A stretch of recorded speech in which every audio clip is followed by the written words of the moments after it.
4.8 Applications and Models. We're going to solve real-life problems involving right triangles, directional bearing, and harmonic motion. So in this section, the three angles of a right triangle are denoted by A, B, and C, where C is the right angle, and the lengths of the opposite sides of these angles are denoted by A, B, and C, respectively, where C is the hypotenuse. So we just want to solve for a right triangle for all the unknown sides and angles.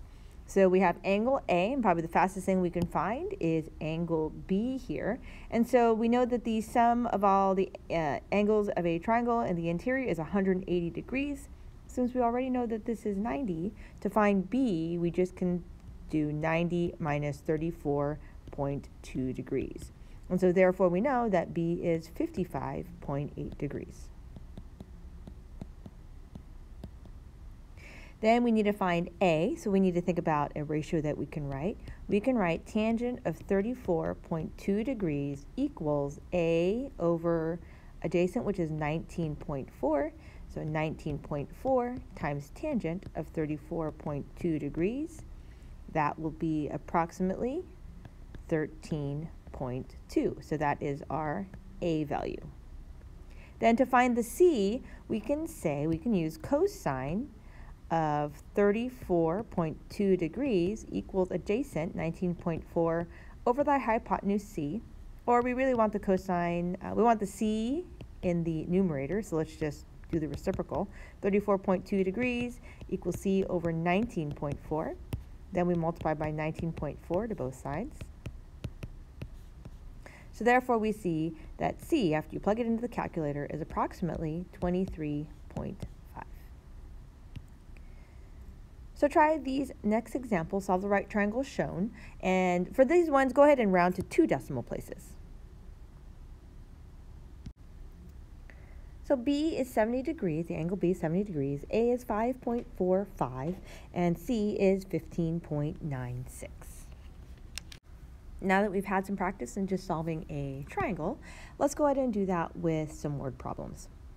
So we're going to find the side of a right triangle. The height of a mountain is 5,000 feet. The distance between its peak and that of an adjacent mountain is 25,000 feet. The angle of elevation between the two peaks is 27 degrees. What is the height of the adjacent mountain? So we want to figure out what A is here. So we can write a ratio. So we can use sine. We can use opposite over hypotenuse. So sine of 27 degrees is A over 25,000 feet. Then we're going to multiply 25,000 to both sides. So therefore we know that A is approximately 11,349.8 feet. Now that is just the A value, so we need to figure out the entire height. So what we're going to do is we're going to go ahead and add the 5,000 feet. So plus 5,000 feet. So therefore the height of the mountain is 16,350 feet.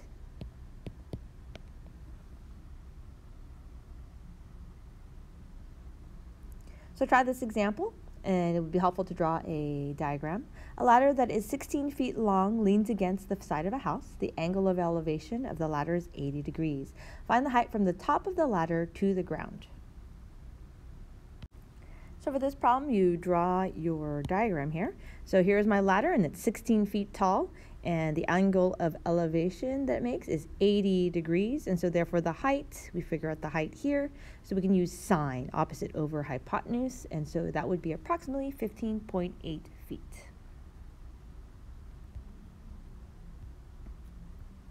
So let's try this one. Finding the side of a right triangle. At a point 200 feet from the base of a building, the angle of elevation to the bottom of the smokestack, so from this angle here to the bottom of the smokestack, is 35 degrees, whereas the angle of elevation to the top is 53 degrees as shown to the right. We want to find the height of the smokestack alone. So we're going to have to write 2 ratios here.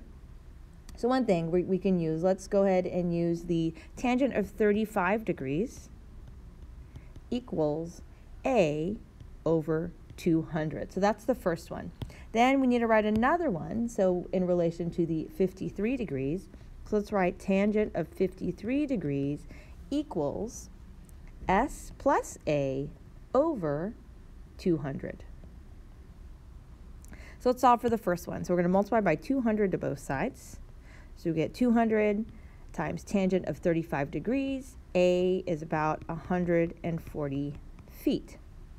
So then to figure out the smokestack, let's solve for a tangent of 53 degrees. We're going to multiply by 200. So we have 200 tangent of 53 degrees equals S plus this 140 that we have here, 140 feet. And so let's go ahead and we're going to subtract that from both sides so we can solve for S.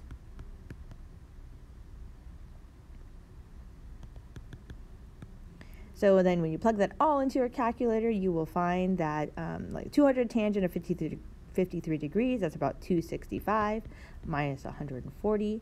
So that'll be S. So S is about 125.4 feet.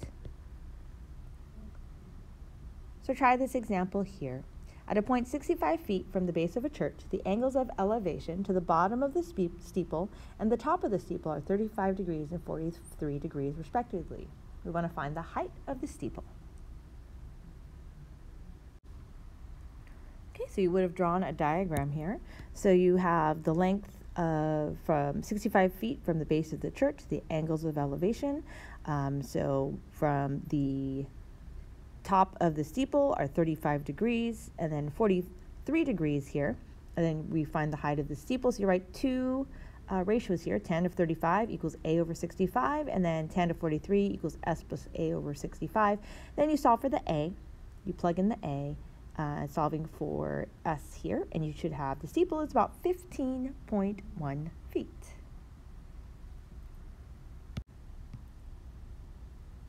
Let's go one more example, finding an angle of depression. So a swimming pool is 20 meters long and 12 meters wide. The bottom of the pool is slanted so that the water depth is 1.3 meters at the shallow end, so here, and 4 meters deep at the deep end, here. Find the angle of depression in degrees of the bottom of the pool. So this was really nice because it kind of figured this out for us. It went ahead and subtracted 1.3 from the 4. So we know that we're looking at this here is 2.7 meters. So we need to find the angle of depression. We're trying to find theta here. So we can write from this angle, we can do tangent. So what do we know? Tangent of theta. We know opposite. So opposite over adjacent. So we know those values here. So tangent of theta is 2.7 meters over 20 meters. And then so tangent of theta is 0.135. Then we do arctan. So tangent of tan inverse or arctan, whichever one you want to use, of 0.135. We find that tangent is that angle is approximately 7.69 degrees.